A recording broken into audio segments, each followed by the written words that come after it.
I mean, no sense. You know, chop one. Eh?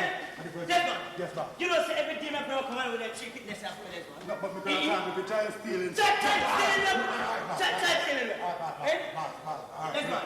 You know, I tell you last one, I'm going to if I ain't got no chicken, I ain't got no pussy. You got dead job. That's one, say last one. Boss, no, so now. That's one, say last. Can I read a passage of scripture? Yeah, read it fast. Okay, yes, this is taken from Ninja Man chapter 5 and verse 3. And it says here that in the last days they shall all come together to accuse the prophet.